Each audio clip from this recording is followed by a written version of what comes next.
Good morning बच्चों। आज हम हिंदी व्याकरण में पढ़ेंगे पाठ 10। पाठ 10 क्या है? अनेक शब्दों के लिए एक शब्द।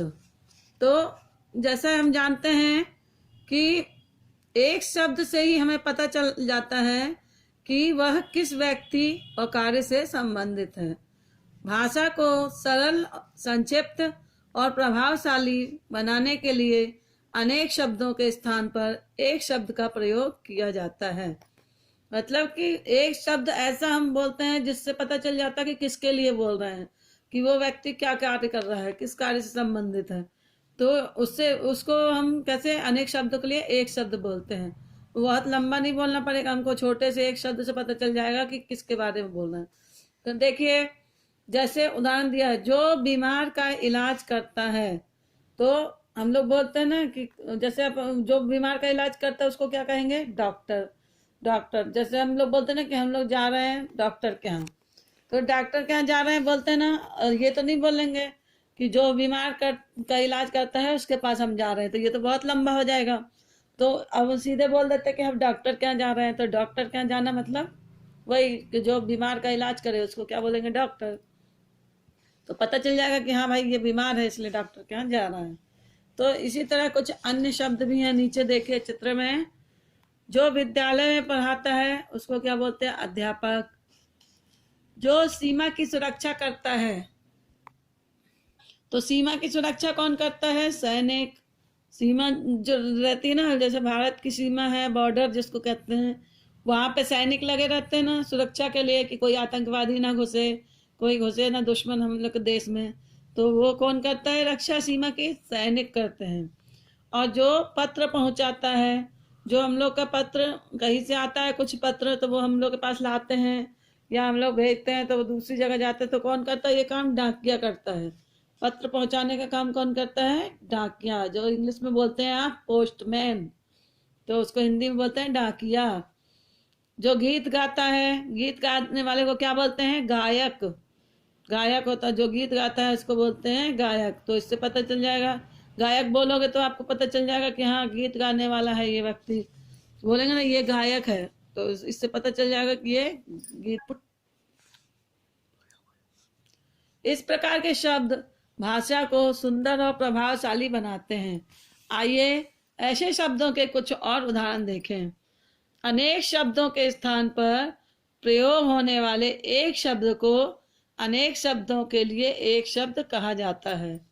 मतलब जो अनेक शब्द के स्थान पर जो एक शब्द प्रयोग करते हैं उसी को हम कहते हैं अनेक शब्दों के लिए एक शब्द। जैसे ये देखिए, जो कुछ न जानता हो तो उसको बोलते हैं अज्ञानी। जैसे बोलते हैं ना, अरे तुम तो अज्ञानी हो, तो तुम जानते ही नहीं हो इस विषय में। तो जो नहीं जानता उसको बोलते हैं अज्ञानी। जो आंखों के सामने हो रहा हो वो प्रत्यक्ष है, मतलब दिखाई दे रहा। प्रत्यक्ष मतलब सामने दिख रहा है। जो जो आंखों के सामने ना हो वो अप्रत्यक्ष है। कई चीजें हैं जो हमको दिखाई नहीं देती हैं, है ना, तो उसको क्या बोलते हैं? अप्रत्यक्ष। जिसका मूल्य आंका जा सके ना जा सके, मतलब जिसका मूल्य हम नहीं लगा सकते। कुछ आंकना मतलब कोई मूल्य नहीं बता सकते कि कितने मूल्य का होगा, तो उसको बोलते हैं अमूल्य। बोलते हैं ना ये अमूल्य है, इसका कोई मूल्य नहीं बता सकता कि मूल्य क्या है इसका। ईश्वर को मानने वाला आस्तिक और ईश्वर को ना मानने वाला नास्तिक। जो कभी ना मरे उसको बोलते हैं अमर। अमर मतलब कभी ना मरने वाला। जिसके माता पिता ना हो तो अनाथ। लकड़ियां काटने वाला, जो जंगल से लकड़ियां काट कर लाता है उसको बोलते हैं लकड़हारा। लकड़हारा जो है वहां से जंगल से लकड़ी काट के लाता है ना। अपने देश की बनी वस्तु स्वदेशी और दूसरे देश की बनी वस्तु को क्या बोलते हैं? विदेशी। मतलब जो बाहर से जो चीजें आती बोलते हैं ना ये विदेशी वस्तुएं हैं। विदेशी वस्तु का इस्तेमाल ना करिए, अपने देश की स्वदेशी वस्तुओं का इस्तेमाल करें। स्वदेशी मतलब अपने देश में बनी हुई।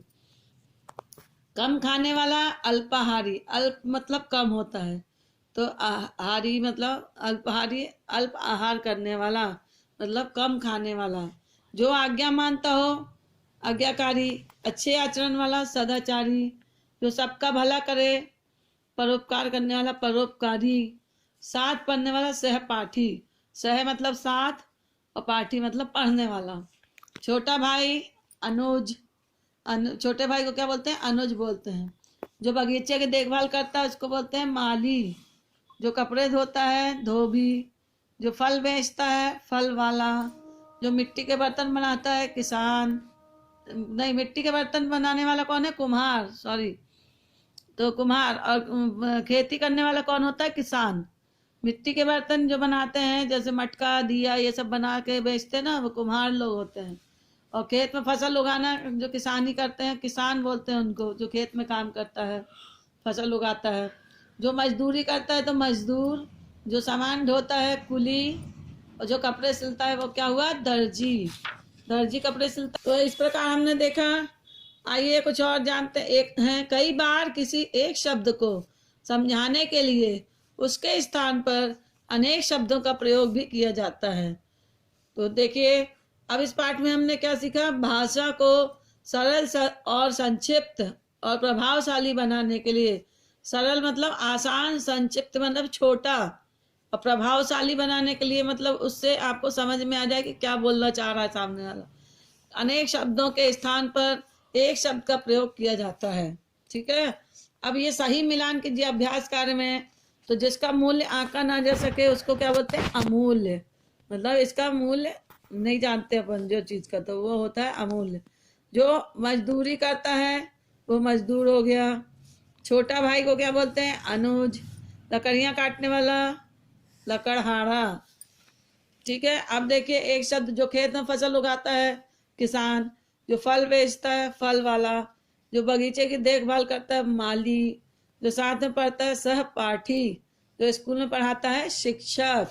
अब देखिए सही शब्द पर गोला बनाइए।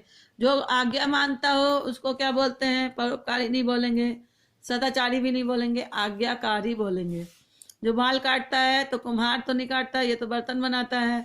और बढ़ई लकड़ी का काम करता है, तो नाई क्या करता है? बाल काटता है। जो कपड़े सिलता है तो लकड़हारा लकड़ी काटने का काम करता है, मिस्त्री घर बनाता है। और दर्जी क्या करता है? कपड़े सिलता है। जो साथ पढ़ता है तो उसको क्या बोलेंगे? विदेशी नहीं बोलेंगे, विदेश की वस्तुओं को विदेशी बोलते हैं। सहपाठी। जो साथ पढ़ता है सहपाठी। ये विदेशी नहीं आएगा, इसको काटो। ये सहपाठी आएगा, अनुज भी नहीं आएगा, तो इसको वो अपन इसमें क्या आएगा? सहपाठी आएगा। तो ये देखिए जो साथ पढ़ता है उसको सहपाठी। ये गलती से यहाँ पे हमने बताते होता गोला लगा दिया था, लेकिन आप लोगों को गोला नहीं लगाना है। इसका सही आंसर ये होगा सहपाठी। तो विदेशी मतलब विदेश की चीजें। अनुज यानी छोटा भाई, तो साथ पढ़ने वाला सहपाठी। जो डाक बांटता है तो डाकिया। धोबी तो कपड़े धोता है, किसान खेती करता है, तो डाकिया क्या हो गया? डाक बांटना मतलब पत्र बांटना। आपका जो भी आता है पोस्ट ऑफिस में ना, उसको सब ये बांटता है डाकिया। पत्र आया और कुछ भी चीजें आती हैं उसके लिए। तो ये हो गया आपका ये पाठ 10 यहाँ पे समाप्त होता है। धन्यवाद।